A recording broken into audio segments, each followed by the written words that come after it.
قرآن اور حدیث میں کیا رہنمائی کی گئی ہے، اور پھر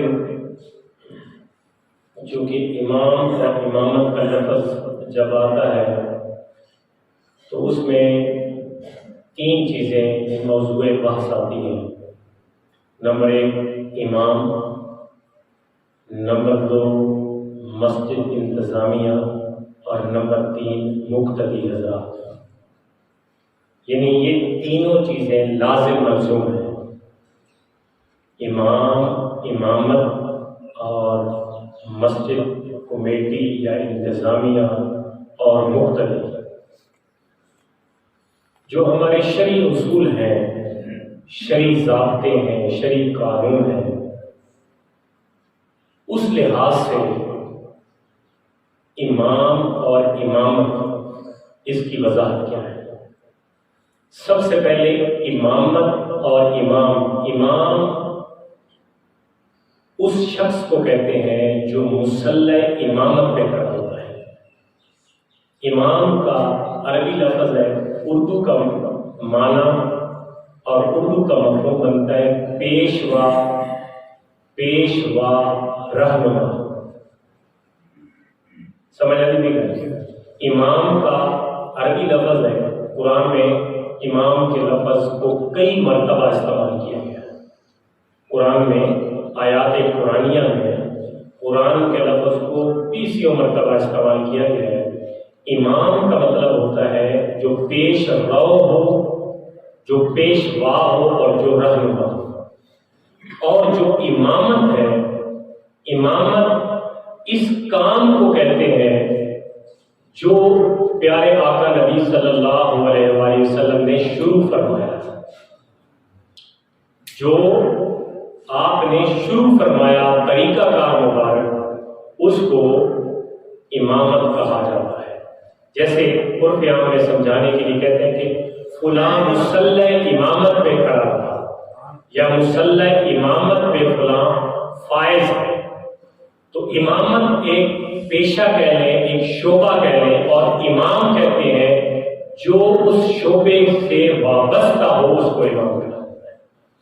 یعنی امام اور امامت کے لفظ کی وضاحت کے بعد اس کی تاریخ کے حوالے سے میں تھوڑی سی آپ کو بات بتا دوں کہ امامت کی تاریخ بہت پرانی ہے۔ سورہ البقرہ کی آیت نمبر 124 124 میں اللہ رب العزت نے حضرت ابراہیم کی بات بتائی اور مکالمہ فرمایا۔ جد الانبیاء، جو بہت سارے انبیاء کرام کے والد گرامی دادا ہونے کی جن کو نسبت ہے نا، جد الانبیاء کہا جاتا ہے حضرت ابراہیم کا، انبیاء کا، یعنی بہت سارے نبیوں کا والد یا دادا کہتا ہے۔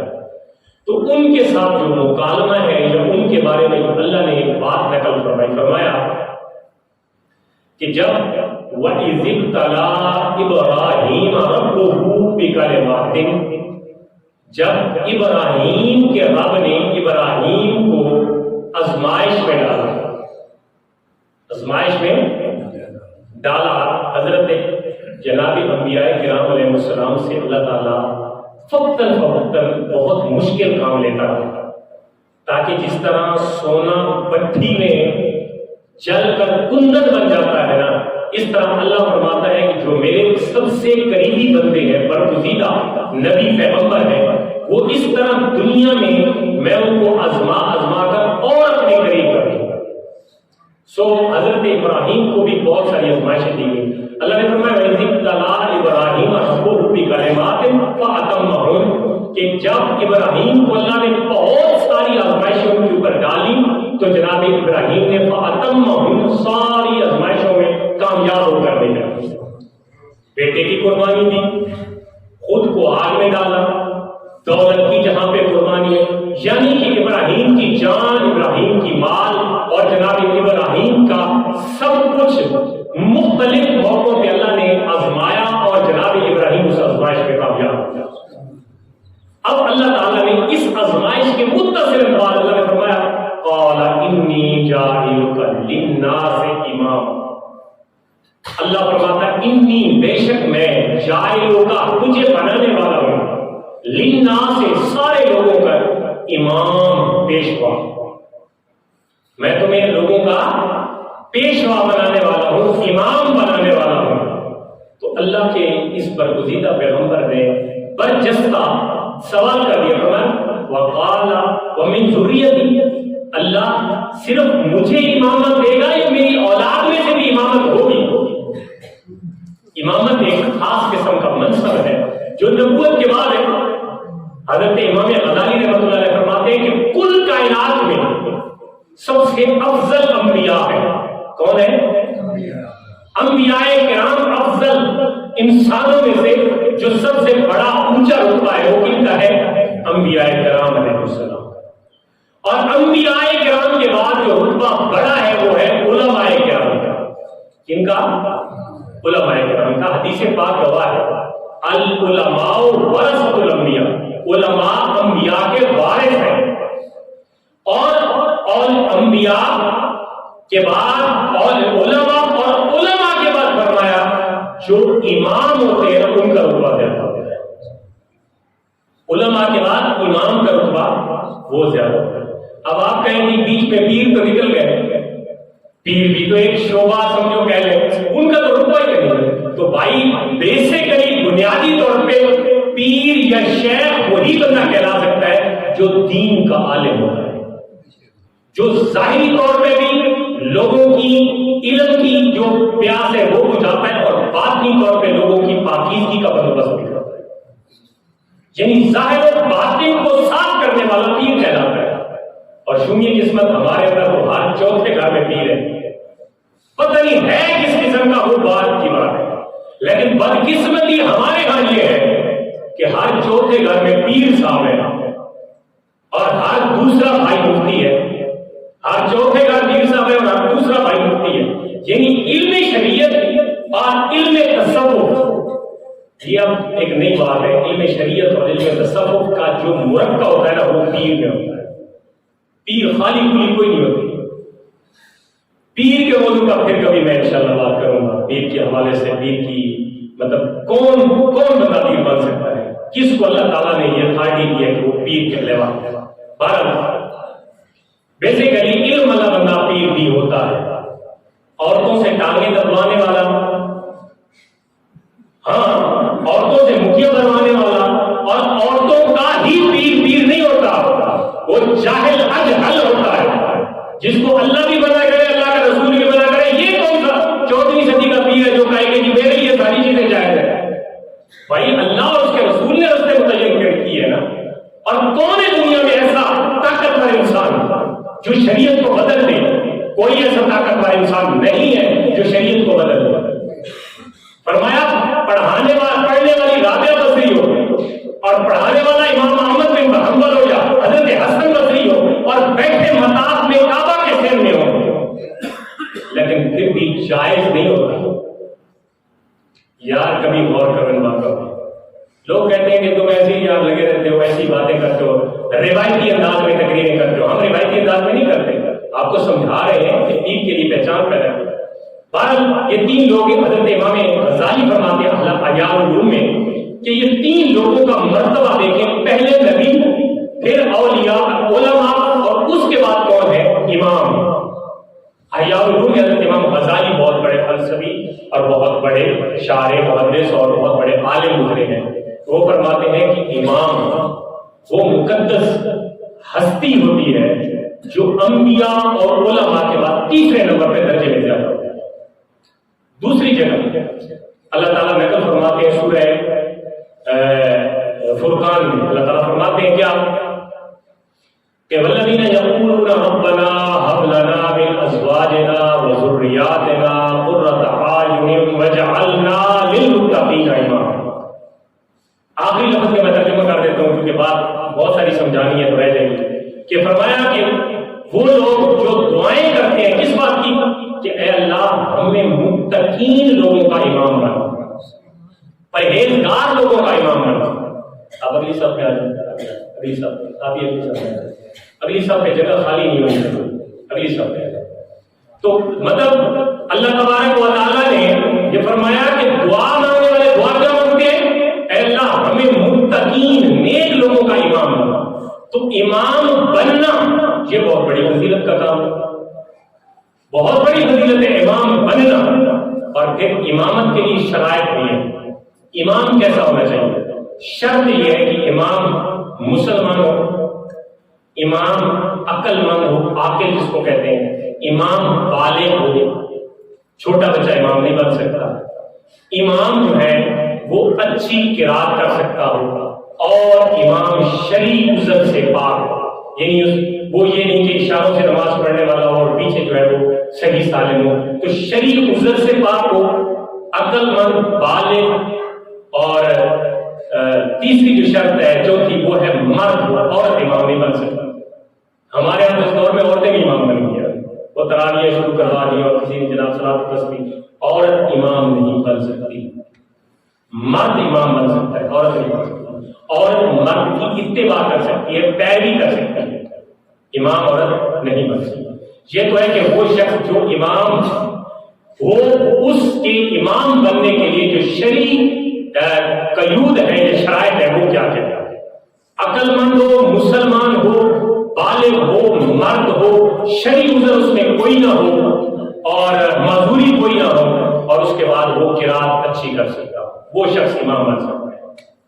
اس کے علاوہ امام میں اضافی خوبیاں ہونی چاہیے کہ وہ لوگوں سے واہیات نہ رکھتا ہو، وہ جھوٹ نہ بولتا ہو، وہ رشوت نہ لیتا ہو، وہ لوگوں کے درمیان وہ تہمت والی جگہوں پہ نہ جاتا ہو، وغیرہ وغیرہ. یہ اضافی خوبیاں. اگر ان میں سے کوئی خوبی نہیں بھی ہے تو کوئی بندہ یہ نہیں کہہ سکتا کہ یہ امام بننے کے قابل نہ ہے. اب امام اور دوسرا درجہ ہے مقتدی کا. پیارے آقا علیہ السلام نے فرمایا امام کسے بنانا چاہیے؟ سب سے بڑی بات عقل مند کے لیے اشارہ یہی کافی ہے کہ آقا علیہ السلام جب تک حیات رہے آپ مصلی امامت پہ خود کھڑے ہیں. یہ بات میں نے بہت بڑی بات کی ہے لیکن آپ کو سمجھ نہیں ہے. امامت کی فضیلت کے لیے اور امام کو شرف بخشنے کے لیے یہی بات کافی ہے کہ جب تک نبی پاک صلی اللہ علیہ وسلم باقاعدہ حیات رہے، ظاہری زندگی میں صحابہ کے درمیان موجود ہے، تو آپ اپنی موجودگی میں خود مصلی امامت پہ کھڑے ہیں. امامت کی فضیلت کے لیے اتنا کافی ہے. اگر آپ نہیں ہوتے تھے، جہاد پہ جاتے تھے، جنگوں پہ جاتے تھے، تو آپ جو ان میں سے سب سے بڑا عالم ہوتا تھا اس کو مصلی پہ کھڑے. اب بات آ گئی کہ ایک بندہ قاری ہے اور ایک عالم ہے، تو فضیلت کس کو ہے؟ تو فضیلت قاری کو نہیں ہے، فضیلت عالم کو ہے. آپ کہیں گے کیسے؟ اس لیے کہ حضرت ابی بن کعب صحابہ کے مشہور قاری تھے، بلکہ اکثر اوقات نبی دو عالم صلی اللہ علیہ وسلم قرآن سنتے تھے حضرت ابی بن کعب سے کہ تم پڑھ کے سناؤ ذرا ہمارا کلیجہ ٹھنڈا ہو. خوبصورت قاری تھے. لیکن جب امامت کی باری آئی تو آقا علیہ السلام نے ابی بن کعب بھی پیچھے کھڑے تھے، حضرت سیدنا ابو بکر صدیق کو مصلی امامت پہ کھڑے. تو مطلب کیا ہوا کہ عالم کو زیادہ حق ہے، زیادہ اس کو شان ہے کہ وہ مصلی امامت پہ وہ کھڑے. اس لیے اتنی باتیں. پھر شروع میں یہ ہوتا تھا کہ جو خلیفہ ہوتا تھا وہی امام ہوتا تھا، جو خلیفہ ہوتا تھا وہی. صحابہ کرام کا دور دیکھیں، خلفائے راشدین کا دور دیکھیں، یا پھر جو خلیفہ امامت کے بعد کی بات ہے، شروع میں تو خلفائے راشدین ہی امام تھے، یا دیگر مساجد میں، دیگر شہروں میں انہی کے مقررہ قاضی ہوتے تھے جو خطبہ دیتے. یہ نظام چلتا رہا. جب خلیفے ایسے آئے بنو عباس، بنو امیہ، جو نمازیں نہیں پڑھا سکتے تھے، تو پھر وہ بڑے عالم کو مقرر کرتے تھے کہ تم امام ہو. یہ سلسلہ چلتا رہا امامت کا، حتیٰ کہ برصغیر کی تاریخ میں آپ کو بتاؤں شارٹ کٹ. مغلیہ دور تک جو لوگ بادشاہ ہوتے تھے نا، یہ فتاوی عالمگیری اورنگزیب بادشاہ نے لکھوائی تھی، اور وہ نیک سیرت سلطان محمود غزنوی کا نام آپ سنتے ہیں، وہ بھی بات، وہ لوگ امامت کرواتے تھے. لیکن جو بھی یہ انگریز پلیت برصغیر میں واحد ہوا، انٹر ہوا، اس نے ڈیفرینشیٹ کر دیا اسلام کو اور دنیا اور دین کو الگ الگ رستوں پہ موڑ دیا. دین کو مدرسوں کی طرف موڑ دیا اور دنیا کو سکولوں کالجوں کی طرف موڑ دیا. سمجھ آ رہی میری بات؟ یہ بڑے صغیر میں انگریز کے بارے ہونے کے بعد اور پھر اس نے کیا کیا؟ اس نے یہ سازش رچائی کہ اس نے امام اور علماء کے لیے لوگوں کے دلوں میں نفرت، تعصب اور اس طرح کی باتیں اجاگر کرنا شروع کر دی. حتیٰ کہ گیم یہاں تک پہنچائی کہ ہمارے معاشرے میں امام مسجد اس کی حیثیت اس گاؤں کے موچی، نائی، جلاحا اور میراثی جیسی نوز باللہ ہوگا. یہ کب ہوا؟ یہ بڑے صغیر میں انگریز کے وارد ہونے کے بعد، اس سے پہلے نہیں. اس سے پہلے جو لوگ ہوتے تھے وہ کیا ہوتے تھے؟ وہ وقت کے حاکم بھی ہوتے تھے اور مسلح پہ کھڑے ہوتے تھے. کسی کی ضرورت نہیں ہوتی کہ وہ اگلے بندے پہ کوئی بات کرے. بات سمجھ رہے ہیں؟ اب بھی اگر ہمارے علاقے کا ایس پی یا ڈی ایس پی بل فرض وہ امامت پہ آ جائے، آپ میں سے کون ایسا بڑا چودھری ہے جو کھڑا ہو کے کہے ڈی ایس پی صاحب آپ نے یہ کام غلط کیا؟ بولے کوئی کہہ سکتا ہے؟ کوئی بندہ بھی نہیں کہہ سکتا. وجہ یہی بنی کہ ہم نے ادھر بندے جو کھڑے کیے ادھر، اس کو ہم نے اپنے معاشرے کا کمزور نہیں ترین بندہ لا کے ادھر کھڑا کر دیا. بات سمجھ آ رہی ہے؟ یہ باتیں آپ کو لوگ بتائیں گے نہیں. میں نے محنت کی ہے، میں پورا ہفتہ ان باتوں کو تلاش کرتا رہا ہوں مختلف کتب سے. یہ کسی کی بےزتی کے لیے نہیں، علم کے لیے باتیں کر رہا ہوں تاکہ سمجھ آئے کہ یہ معاشرہ کہاں تھا اور کہاں پہ دے مارا گیا. یہ باتیں اپنے ذہن میں بٹھا لیں. اگر آپ کو مسجد کی خدمت کے لیے چنا گیا تو آپ خوش نصیب ہیں. اگر انتظامیہ کے حوالے سے اگر ہے تب بھی آپ خوش نصیب ہیں. اگر آپ کو امامت کے منصب سے سرفراز کیا گیا تب بھی آپ خوش نصیب ہیں کہ مسجد کی خدمت کریں. حدیث پاک کے اذا رأیتم الرجل یتعاہد فی المسجد، جب آپ ایسے شخص کو دیکھیں جو مسجد کی خدمت کر رہا ہے. خدمت کیا کر رہا ہے؟ جھاڑو دینا بھی مسجد کی خدمت ہے. کون بندہ ہے آپ ایسے جو جمعے والے دن روک کے یہاں پہ جھاڑو دینا کھڑے ہو جائے؟ کوئی بندہ ہے ایسا؟ بچوں سے زبردستی ہم کرواتے ہیں، بچوں کا دل بھی نہیں ہوتا. میں آپ کو حدیث پاک سنا دوں. نبی پاک صلی اللہ علیہ وسلم کی ایک صحابیہ جن کا نام حضرت ام محجن تھا، ان کا کام یہ تھا کہ وہ ہر جمعے کو یا جمعرات کو مسجد میں آ کے جھاڑو دیتی تھی. سبحان اللہ. مسجد میں وہ مائیں اور ہو گئی ہیں جو مسجد میں جھاڑو دیتی تھی. اب مائیں اور ہیں، اب وہ ڈرامے والی مائیں ہیں. ان کے لیے نمازیں، تلاوت سب کچھ ختم. وہ یہ ڈراموں والی اور فلموں والی مائیں آ گئی ہیں. وہ مائیں جو سارے کام چھوڑ کے مسجدوں کو جھاڑو دیتی تھی، جب وہ فوت ہوئی نا تو پیارے آقا علیہ السلام ان کی قبر پہ تشریف لے گئے اور قبر کے اوپر کھڑے ہو کے، وہ دفن تھی قبر کے اندر، آپ نے قبر کے اوپر کھڑے ہو کے کلام فرمایا. آپ نے فرمایا ایل عمل وجدت افضل، اے انہیں لیتے ہوئے بتا کہ قبر کے اندر پہنچ چکی ہے، حقیقی زندگی پالی ہے، وہ تو پانی جان تھا. تو مجھے یہ بتا کہ سب سے افضل عمل تیرے نزدیک کیا ہے؟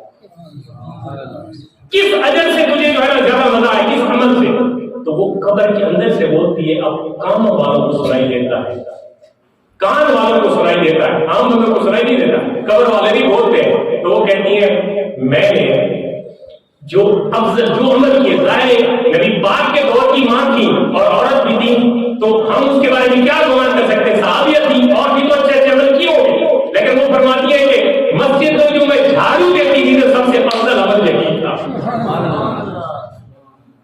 بولے یار کدھر گئے ہم مسلمان؟ کدھر ہیں؟ کون سے کھاتے میں ہم مجسم ہے؟ ہمیں تو کوئی ایسا نہیں کرتا کہ وہ صبح اٹھ کے یار آج میں آج مسجد کی صفائی کرنے جاؤں. نہیں، ہماری چودراہٹ میں فرق پڑتا ہے. ہم پہلے چودھری ہیں، ہم پہلے ممبر ہیں، ہم پہلے ملک صاحب ہیں اور بعد میں مسلمان ہیں. بعد میں میری بات سمجھ آ رہی ہے؟ پہلے ہم سارے کچھ، سارے عہدے پہلے، مسلمان بعد میں ہیں. مسلمان اگر پہلے اور عہدے بعد میں رکھے تو پھر مسجد کی صفائی کرتے ہوئے شرم نہیں آتی. ایسی بات ہے کہ نہیں؟ اور یہ باتیں آپ کو بہت کم آپ نے سنی بھی ہوگی اور سنائی بھی نہیں جاتی. اچھا اگلی بات، امام صاحب جو مصلح امامت پہ فائز ہے، اللہ کے پیارے محمد علیہ السلام نے فرمایا کہ جو تم امام بناؤ، جس کو امام بناؤ، کوشش کرو کہ اس کو اچھا امام ہو اور اچھے کو امام بناؤ اور پھر اس کی پیروی کرو، کیونکہ فَإِنَّهُ وَفْدَكُمْ بَيْنَكُمْ وَبَيْنَ اللَّهِ، بے شک وہ تمہارے اور اللہ کے درمیان وکیل ہے۔ وکیل کیا ہے؟ مقدمے میں ایک وکیل ہوتا ہے نا جو ہماری طرفداری کر کے انصاف دلانے کی کوشش کر رہا ہے، ویسے وکیل اور انصاف دونوں متضاد چیزیں ہیں، وکیل اور انصاف دونوں متضاد چیزیں الا ماشاء اللہ، لیکن وہ طرفداری کر کے انصاف دلانے کی کوشش کرتا ہے اور حق دلانے کی کوشش کرتا ہے، اور یہاں پہ جو امام ہوتا ہے وہ ان مقتدیوں اور اللہ کے درمیان وکیل ہوتا ہے، رابطہ ہوتا ہے، اور اس رابطے والے سے بیچارے سے جو کچھ ہو رہا ہے اس معاشرے میں، اس رابطے میں، یہ میں اپنی بات نہیں کرتا ہوں، اس چیز کی بات کر رہا ہوں، اور یہ ہر مسجد میں ہوتی ہے، میں تو ہر مسجد میں نہیں ہوتا، یہ ہر جگہ ہوتی ہے جس کو ہم مصلی امامت کہتے ہیں، مصلی امام، یہ جگہ، اس جگہ جو کھڑا ہوتا ہے وہ آپ کا اور اللہ کے درمیان واسطہ ہوتا ہے۔ اب ہر بندہ ذی شعور بیٹھا ہوا ہے، پڑھے لکھے بچے بھی بیٹھے ہوئے ہیں، ہر بندہ سوچے، بزرگ بھی بیٹھے جن کی زندگیاں گزر گئی مسجدوں میں نمازیں پڑھتے ہوئے امام کے پیچھے چلتے ہوئے، وہ ذرا یہ سوچیں کہ یہاں پہ جو بڑا بندہ کھڑا ہوا ہے وہ پہلی بات تو ہے جو پیچھے کھڑا ہوا ہے وہ اس کو اپنے سے کم تر سمجھتا ہے، زیادہ تر سمجھتا ہی نہیں ہے، بات کم تر سمجھتا ہے، یقین جانیے یہ حقیقت بات ہے۔ اگر وہ آپ کہیں گے استاد جی تو زیادہ ہے لفظ استعمال کر گئے ہو، ایک گل کو نہیں، تو میں کہ چلو 90% جو پیچھے کھڑا ہوتا ہے وہ کہتا ہے امام صاحب کی کھڑی ایسی ہے، کہنے جو نب کے مزید و بار کر دو، بس یہی کچھ ایسی ہے، یہ ہمارے پچھلوں کی ہے، یہ صورتحال ہوتی ہے، سونے والے بندوں کو جگا دے، بہت زبردست قسم کا موضوع ہے۔ تو یہ مسجد میں جو ہم 3 طرح کے میں نے بتایا لوگ، ایک امام، ایک مقتدی اور ایک کمیٹی۔ امام کو جب سلیکٹ کیا جاتا ہے تو اس وقت کمیٹی کا رول ہوتا ہے، انتظامیہ کا رول ہوتا ہے۔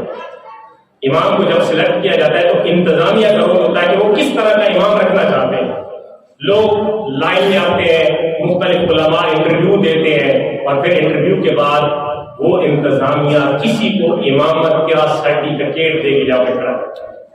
اب ایک سوال یہ ہے کہ جو بندے انٹرویو لیتے ہیں، جو پوچھ گچھ کرتے ہیں، ان کا علم اور جو انٹرویو دے رہا ہوتا ہے ان کے علم کا موازنہ اپنے خود کرنا ہے۔ کیا جو کمیٹی ممبران انٹرویو لے رہے ہوتے ہیں امام سے، اگر تو وہ یدے اولا رکھتے ہیں تو پھر ان کو حق ہے کہ ایک اعلیٰ علم والا ادنا علم والے سے پوچھ گچھ کرے، اگر نہیں تو پھر علم کے حوالے سے کبھی بھی کوئی بات نہیں کرنی چاہیے کہ ان سے پوچھے گا۔ ہاں یہ ضرور ہے کہ ان سے اس کے متعلقات پوچھے جائیں۔ جو امامت کے لیے اکثر ہوتا ہے کہ شادی شدہ امام چاہیے، حافظ امام چاہیے، عالم امام چاہیے، ان کے متعلق یہ سوال کیا جائے کہ آپ کتنا پڑھے ہیں، آپ نے کہاں سے پڑھا ہے، اور کیا آپ شادی شدہ ہیں؟ یہ جنرلی سوال ہے۔ اب یہ پوچھنا کہ تو نے فقہ کی کون سی کتاب پڑھی ہے، یہ اس مسئلے کا جواب کیا ہے، یا تیری انگلیں یہاں تک آئی، یہاں تک ہی ہونی چاہیے اور یہاں تک تو نے رکھی، تو پھر بھائی اگر آپ اتنے عالم تھے تو اس جگہ پہ آپ کھڑے ہو جائیں۔ اگر یہ بات آپ کو زیادہ پتا تھی تو آپ یہاں پہ کھڑے ہو جائیں، پیچھے والے کو کیوں انٹرویو اس کو ذلیل کر رہے ہیں؟ اس لیے انٹرویو جب آپ لیتے ہیں تو اس بات کا خاص خیال رکھیں کہ کسی کو چیک کرنے کے لیے کبھی بھی اس کی وہ قرات یا اس کا علم مت چیک کریں۔ آپ اس کو بنیادی جنرل جو امامت کے لیے اکثر ضروریات ہوتی ہے، رہائش کا ہوتا ہے، شادی شدہ کا ہوتا ہے، علم کی جو سندات ہوتی ہے، ان متعلق جنرلی، باقی ہوتا ہے مزاج، ایک دوسرے کو مزاج پسند ہے تو ٹھیک ہے رکھ لو، نہیں آتا تو کوئی اور ایک بندہ انتخاب کر لو، لیکن ہمارے ہاں یہ چیزیں ساری مفہوم ہیں۔ ایک مقتدی حضرات کیا نمبر آ جاتا ہے؟ مقتدی امام سے ظاہر ہے جب امام الانبیاء مسجد اقصی میں تشریف لے گئے تو 1,24,000 پیغمبر جناب آدم سے لے کر عیسیٰ تک سارے موجود تھے، صفیں بالکل سیدھی تھی، کوئی بندہ امامت پہ نہیں آیا۔ نبی آخر زمان تشریف لائے، امامت پہ آپ آئے، امام آپ بنے، کیوں؟ اس لیے کہ تمام مقتدیوں میں افضل وہی شخص تھا جو بعد میں آیا، سمجھ رہی بات نہیں؟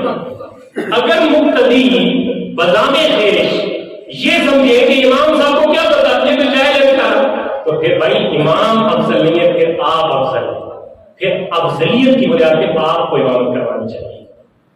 یہ میں جنرلی مسئلہ بتا رہا ہوں، پھر آپ بعد میں مجھے یہ نہ کہیے وہ ساری سانوں پوائنٹ آؤٹ کی نہیں، میں جنرل امامت مقتدی اور مسجد کے مسائل پہ ذکر کر رہا ہوں۔ تو اگر پیچھے کوئی ایسا بندہ ہے جس کے دل میں یہ بات ہے کہ امام کو پتہ ہی نہیں ہے کسی بات کا، تو پھر بھائی امام سے آپ افضل ہیں۔ اگر آپ کو چیزوں کا علم ہے تو افضل بندے کو امامت کروانی چاہیے، سو آپ کو امامت کروانی چاہیے، امام صاحب پیچھے۔ امام کے حقوق ہوتے ہیں، حقوق یہ ہوتے ہیں کہ مثال کے ذریعے ٹائم کا مسئلہ ہے، یہ بڑا ہے ٹائم کا، موسم ایک ہی ہوتا تو ٹائم کا پھر نہ ہو، ٹائم کا نمازوں کا جو ٹائم مختص کرنا ہوتا ہے یہ امام کا حق ہوتا ہے۔ امام کو حق پہنچتا ہے کہ وہ نماز کو کس ٹائم پہ سیٹ کرتا ہے، ورنہ آپ بتائیں اچھا جی یہ جو لیٹ ہو رہی ہے نماز، بھائی امام کا حق ہے وہ اگر نماز کو مکروہ وقت میں نہیں لے کے جاتا تو اسے حق ہے کہ وہ نماز کا ٹائم مختص کرے۔ نبی اکرم صلی اللہ علیہ وسلم کے دور مبارک میں مثال موجود ہے، یہ گھڑیاں تو نہیں تھی نا، مثال کے طور پر جمعہ 1:45 پہ ہونا تو یہ کبھی بھی نہیں تھا مسجد نبوی میں کہ 1:45 پہ ہی جمعہ ہوتا تھا، گھڑیاں تو تھی نہیں، ٹائم کا اندازہ چلایا جاتا۔ اور پھر سب سے بڑی بات جب آقا دو عالم تشریف لاتے تھے تب اقامت کہی جاتی تھی۔ ایک رات ایسا ہوا، بخاری مسلم کی حدیث ہے، ایک رات ایسا ہوا کہ اللہ کے پیارے محبوب عشاء کی نماز پہ باہر تشریف نہیں ہے، صحابہ کرام مسجد نبوی میں موجود ہیں، 2/3 رات گزر گئی، یعنی تقریباً آپ اندازہ لگا لیں 2:30-3 بجے کا وقت ہوا، آقا دو عالم اپنے حجرے اقدس سے تشریف لائے، دیکھا صحابہ کرام مسجد نبوی میں موجود ہیں۔ آپ نے فرمایا کہ ابھی تک آپ بیٹھے ہوئے، سبحان اللہ، یہ تھا جوش جذبہ۔ ہمارے کے 5 منٹ اگر گھڑی پہلے تو ٹن ہو جائے تو سارے لوگ جو ذکر میں بھی بیٹھے ہوئے ایسے کر کے دیکھتے ہیں امام صاحب نے، یہ حقیقت ہے کہ نہیں ہے؟ میں غلط بات نہیں کر رہا ہوں۔ اور اگر 1 منٹ امام، یہ تو دیہاتوں کی مسجد ہے، لوگ کمپرومائز تھوڑا بہت کر لیتے ہیں، ہم شہروں سے ہو کر 1 منٹ امام لیٹ آیا نا تو نماز پڑھانے کے بعد سب سے پہلے کوئی بابا کھڑا ہو کے کہے گا استاد جی آج لیٹ ہو گئے۔ یعنی امام کو لوگ یہ سمجھتے ہیں کہ اللہ تعالیٰ نے اس کو آسمان سے ٹپکایا، فرشتے کی صورت میں یہ مسئلے پہ کھڑا ہو، نہ اس کو غسل کی حاجت ہے، نہ اس کو کھانے کی حاجت ہے، نہ اس کو وضو کی حاجت ہے، یعنی یہ بنیادی طور پہ معروف ہے، امام ہے، اس لیے یہ شعبہ ہی ہوتا ہے۔ اور پھر امام کو جو لفظ ہم بولتے ہیں، کبھی آپ نے سنا ہمارے دیہاتوں میں مولوی، مل بٹ، ملا جی، یار یہ لفظ میں وہ بول رہا ہوں جو ہمارے معاشرے میں امام کو القاب سے نوازتے ہیں۔ یار یہاں پہ کھڑا ہونے والا بندہ اس کا حقدار تو نہیں تھا جو معاشرے نے اس کو دیا، معاشرے نے اس کو دیا جائے۔ ہم تو جمعے والے دن جب جیب سے پیسے نکالتے تو تھوک لگا کے چمڑے میں نوٹ نہ ہو، وہ بھی دالا نوٹ ہو، گل سمجھ آنی بھی کوئی نہیں۔ ہم لوگ، میں اپنے لیے بات نہیں کر رہا ہوں، مستقل بات کر رہا ہوں، اپنے لیے تو اللہ تعالیٰ کا شان شکر ہے کہ اللہ تعالیٰ نے دنیا والوں کا محتاج نہیں بنایا، یہ اللہ تعالیٰ کا لاکھ شکر ہے۔ اور آپ کہیں گی اچھا ایک اور سوال مجھ سے بڑا ہوتا ہے، میں اپنی بات آپ کر دوں گا، یہ تو میں نے جنرلی بات کی، مجھ سے ایک سوال استاد جی جڑے کام کرتے ہو تسی سکول ہی پڑھا دے ہو، مسیح ہی پڑھا دے تو میں اور مٹی کھاوا کی کرا۔ اچھا سر اس سے پہلے لوگ کیا کرتے تھے، اب میں آپ کو بتاؤں، ہمارے بڑے بڑے لوگ ہیں، حضرت امام ابو حنیفہ جو فقہ حنفی کے بانی ہیں، جن کا فقہ اب ہم مانتے ہیں، حضرت امام ابو حنیفہ دن میں بچوں کو پڑھاتے تھے، تدریس کرتے تھے، فقہ پڑھاتے تھے، اور پھر اس کے بعد ان کا بہت بڑا کپڑے کا کاروبار تھا، وہ دکان چلایا کرتے تھے۔ اب آپ کہیں گے استاد جی تسی پڑھا دی جاؤ تے نال نماز ہی پڑھا دیو، ڈبل ڈبل کام، میں 1000 بندے جواب دے کے تاکہ میں یار پڑھانا کا کام ہی کر سکے، گناہ نہیں کرتا۔ لوگ آپ کو کوئی کام نہیں، آپ کے متعلق لوگوں کا یہ نظریہ ہے کہ یہاں پہ جو بندہ کھڑا ہو نا وہ جب نماز پڑھائے تو جلدی صاحب آج میں یہ چاہیے، اے مرک صاحب آج میں یہ چاہیے، ایسا امام آپ کو چاہیے۔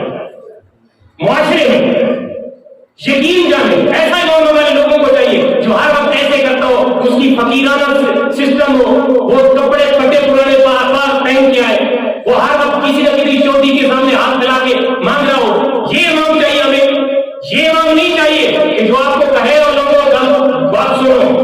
کہ دین دین ہے، چاہے کوئی چودھری ہے، چاہے کوئی عام انسان ہے، جو حق کی بات ہے ہر کسی کے منہ پہ کری جاتی ہے. یہ ہمارے پاس امام آئی نہیں ہے، ہم نے کیسے سنا ہے؟ امام ہمارے پاس نہیں ہوتے، کیونکہ ہم نے یہ بھی بات ذہن میں رکھنی ہوتی ہے کہ کل کلا امام نے کوئی مسئلہ پڑھنے تھے، امام اتو نہ ہو گئے، امام اتو نہ ہو گئے. پہلے یہ خود سے باتیں ہوتا ہے ہمارے ذہن میں کہ امام تکڑا رکھے دے گا، منہ سے کوئی گل کر دے گا تو بستی ہو جائے گی. تیری امام کمزور رکھے دے گا، چل یار چل تیری کی بنی. بڑے افسوس، حقیقت کی بڑے افسوس کی بات ہے. میں موضوع میرا لمبا ہے، میں 5 منٹ زیادہ لوں گا. تو یہ ایک احساس دل میں پیدا کرے اپنے بچوں کے لیے. اچھا ایک آپ میں سے ایک چوری صاحب، لوگ اپنے بچوں کو امام کیوں نہیں بناتے؟ آپ دیکھیں ہمارے معاشرے کا 1% بندہ مدرسے میں جاتا ہے، 99% سکولوں میں کیوں جا رہا ہے؟ کیا معاشرے میں ان کی ضرورت نہیں ہے؟ لوگ بچوں کو کیوں نہیں امام بنانا چاہتے؟ ذرا سنیں. اگر میرا بچہ LLB ڈگری میں وکالت میں جاتا ہے تو مجھے پتا ہے کہ کل یہ بیرسٹر بن جائے گا، ایڈوکیٹ بن جائے گا، اور پھر یہ عدالتوں میں بڑے بڑے پیسے کما کے لائے گا، اور اس کی عزت بھی ہوگی. میری بھی عزت ہوگی، لوگ کہیں گے وہ فلاں کا بیٹا ہی ہے. بات سنیں سمجھیں. میرا بیٹا اگر وہ میڈیکل فیلڈ میں جاتا ہے، MBBS میں جاتا ہے، تو میرا بیٹا بھی اور میں بھی یہ کہوں گا کہ یار کہاں کہیں گے یہ فلاں کا بیٹا MBBS ڈاکٹر ہے یار. اور انجینئر میں جاتا ہے تو انجینئر کے شعبے میں بھی اس کو پتا ہوتا ہے کہ میں نے انجینئر بننا ہے، میری ایک بھوکت ہے، ایک میری پگ اونچی ہوگی، میرے والدین کی پگ بھی اونچی ہوگی. یار ذرا غور کریں، LLB والا بندہ، کامرس والا بندہ، میڈیکل والا بندہ، وہ تو جب اس شعبے میں جاتا ہے تو شروع سے اپنے ساتھیوں پر پگ عزت کی سجا لیتا ہے، کہتا ہے کہ میں نے یہ بننا ہے، اور پھر اس پہ محنت شروع کر دیتا ہے. یہ لوگ امامت کے لیے کیوں نہیں ایسا کرتے؟ اگر آپ کے 4 بیٹے ہیں اور 4 بیٹوں میں آپ نے ایک کو میڈیکل میں ڈال دیا، ایک کو انجینئر میں ڈال دیا، ایک کو آپ جناب LLB کروا رہے، تو مولوی کیوں نہیں بناتے؟ امام کیوں نہیں بناتے؟ اب سنیں کیوں نہیں بناتے، یہ سنیں.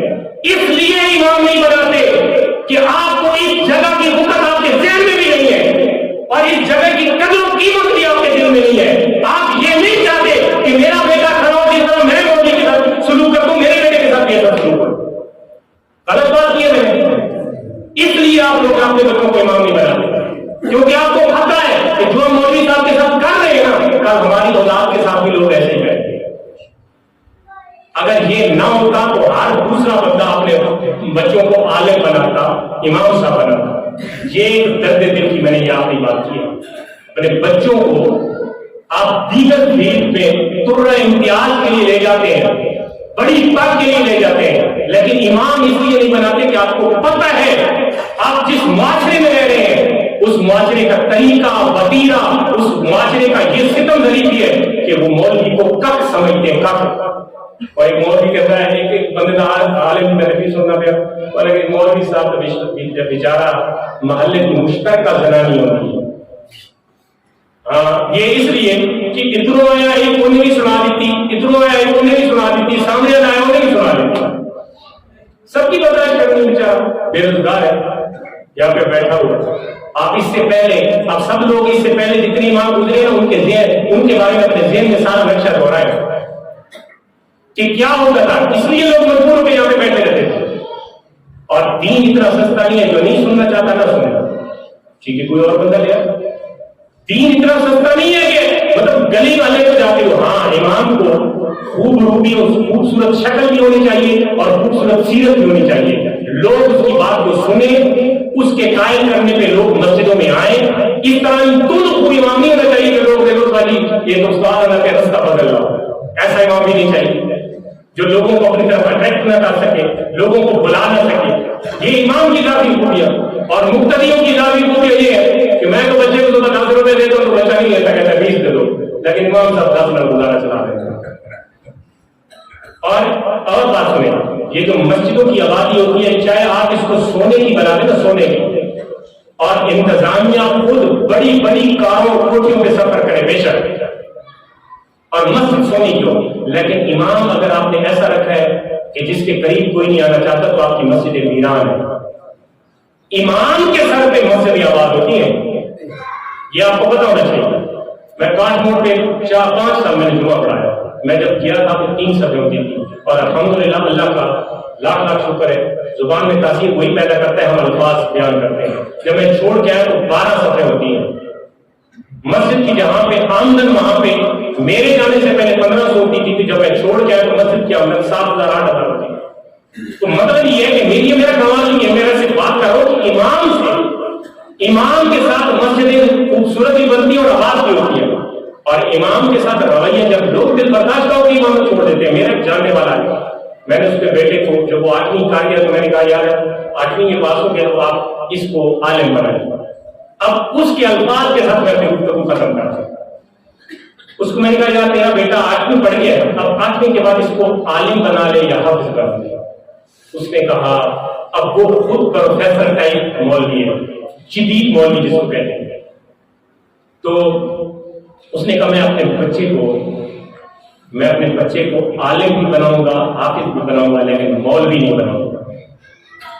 میں نے اس کے الفاظ پہ بڑا غور کیا. میں نے کہا یہ کہ آپ اس شعبے کے ساتھ وابستہ ہیں، اگر آپ اپنے بچے کو امامت اور امامت کے ساتھ منسلک نہیں کرنا چاہتے اور امام نہیں بنانا چاہتے تو دوسروں کو ہم کیا کہیں گے یار تم اپنے بچوں کو امام بناؤ. اس نے کہا اب میری بات سن. یہ میں نے دکھی دل کے ساتھ یہ بات کی. میں نے کہا کیا ہو گیا؟ کہتا ہے میں اپنے بچوں کے لیے فروٹ لے کے آؤں نا، یہ شہر کی بات ہو رہی ہے، بچوں کے لیے فروٹ لے کے آؤں، اپنی حلال روزی سے لے کے آتا ہوں، کما کے لے کے آتا ہوں، یا گوشت لے کے آؤں، اگر کسی مقتدی کی نظر میرے فروٹ یا میری خریداری یا میرے گوشت پہ پڑ گئی تو میں نے سب لوگوں کو جواب دینا ہے کہ یار میں نے اس لیے کوئی نہ کوئی بہانہ یا جھوٹ بولنا پڑتا ہے کہ دادا میں پڑ گیا. کیوں 101 بندہ ملے گا بھائی آج میں بڑے فروٹ کھا آ رہے ہو، آج تو ساری بڑا گوشت کھائی جا رہے ہو. بھائی یار معاشرہ تبدیل بھی کرو. آپ کے فریج بھرے رہے اور گل سڑ جائے تو کبھی کسی کو آپ نے تو جواب نہیں دیا، اور مولوی صاحب ایک دن شاپر اٹھا کے جا رہے تو 1000 بندے کو مولوی صاحب جواب دیا میں نے شاپر اس لیے ہوا. یہ ہے ہماری معاشرے کی طرف. اور اس نے کہا مجھے یقین جانے یہ الفاظ سن کے مجھے دکھ ہوا. کہتے میں مولوی نہیں بناؤں گا، کیونکہ ہر بندہ مولوی سے ہر بندہ جواب مانگتا ہے، اپنے سے کوئی جواب نہیں مانگتا. اور یہ آخری درس ہے کہ اپنے بچوں کو تکڑے لوگ اپنے بچوں کو دین سکھائیں، تکڑے، تاکہ تکڑا دین لوگوں کے سامنے بیان ہو، کمزور دین نہ بیان ہو. کمزور دین بیان ہوتا ہے تو لوگ کہتے ہیں مولوی نہیں لگے نہیں اپنے پیٹ جاگے لاتا ہے، باہر نکل کے ان میں 4 بندے آ کر ملتا یہ پیسے بات کرو یا مولوی اپنے پیٹ میں. یہ مطلب یہ ایک ہمارا وتیرہ بن چکا ہے. تکڑے لوگ اپنے بچوں کو عالم بنا. میں دیکھوں یار میری زبان میں بھی کوئی اثر ہے کہ لوگوں کو دین کی بات میں نہیں کی تو لوگوں نے سنی ہے. یہ نہیں ہے کہ روٹی سے تنگ سالوں کو نظر سے دیکھ لو، نہیں. تکڑے بچوں کو، ذہین بچوں کو ادھر لے کے جانے کی بجائے ان کو دین سکھاؤ. ذہین بچہ جب لائق بچہ اور تکڑا بچہ جب دین بیان کرے گا تو اس کا لذت ہی اپنی ہوگی. یہ ضروری بات ہے. مسئلہ آپ نے سماعت فرما لیں کہ جمعے والے دن اگلی صفوں میں جو بندے بیٹھے ہوتے ہیں نا، کوشش کیا کریں، میں نے آپ کو پہلے بھی بتایا کہ آپ اگلی صفوں میں بیٹھا کریں تاکہ جو بعد میں آنے والا بندہ ہے نا وہ گردنوں سے پھیلان کے آگے نہ ہو، پیچھے اس کو جگہ ملے وہ بیٹھ جائے. اور جو بعد میں آیا وہ اگر سامنے آگے خالی جگہ دیکھتا ہے تو اس کو بھی یہ نہیں چاہیے کہ وہ لوگوں کی گردنوں سے پھیلان کے آگے. مجھے کسی نے کہا یہ مسئلہ بیان کرنا، میں نے پہلے بھی کیا. حدیث پاک سماعت فرمانے، بخاری مسلم ترمذی کی حدیث ہے، فرمایا من تخطى رقاب الناس يوم الجمعة فقد اتخذ جسرة الى جہنم. فرمایا جو بندہ جمعے کے دن لوگوں کی گردنیں پھیلان کے آگے آتا ہے نا پہلی سال تو گویا یوں سمجھے جیسے اس نے جہنم کی طرف پل بنا. اللہ اتنی سخت بھائی. آیا مسجد میں ہے، آیا بھی نماز پڑھنے، آیا بھی جمعے والے دن، ساری فضیلت والی کام، لیکن لوگوں کی گردنیں کلام کلام کلام کر پہلی صف میں پہنچا تو بجائے ثواب کے گناہ لے رہے. اس میں ایک ذمہ دار آپ ہیں جو پچھلی صفوں میں آگے بیٹھتے ہیں اور اگلی جگہ خالی چھوڑتے ہیں، اور دوسرا وہ جو آیا. تو اس لیے جہاں جگہ ملے جماعت سب بندی کے انتظار کر لیں، وہیں پہ بیٹھ جائیں، لوگوں کی گردنیں نہ پھیلاویں. اور بعضوں کا تو لوگوں کو میں نے دیکھا کہ وہ آتے ہیں آخر میں سب سے پہلے مصلی امامت کے بالکل عین پیچھے آگے کھڑے ہو جاتے ہیں اور سنت نہیں کرتے. تو یہ بھی آپ کو سائڈ پہ رک کر پڑھنی چاہیے. اللہ تعالیٰ کی جو رحمت ہوتی ہے حدیث پاک وہ سب سے پہلے امام کے اوپر نازل ہوتی ہے، پھر امام کے جو پیچھے کھڑا ہوتا ہے اس پہ نازل ہوتی ہے، پھر جو دائیں کھڑا ہوتا ہے اس پہ، اور پھر جو بائیں کھڑا ہوتا ہے اس پہ نازل ہوتی ہے۔ اور مسجد رحمت کے نزول کی جگہ مسجد میں زحمت نہیں برستی، مسجد میں ہمیشہ رحمت برستی ہے، اور یہ امام سے ابتدا ہوتی ہے اور پھر پچھلے بندے پہ ہوتی ہے، پھر ساتھ والے دائیں اور پھر بائیں، اور پھر ایسے رحمت پھیلتی جاتی ہے۔ تو کوشش کریں، کیا کریں، اگلی صفوں میں بیٹھنے کی کوشش کریں، کیا کریں، اور اس بات پہ بھی عمل کرنے کی کوشش کریں۔ جو میں نے چھوٹے چھوٹے الفاظ بولے اللہ تعالیٰ قبول فرمائے۔ وآخر دعوانا ان الحمد للہ۔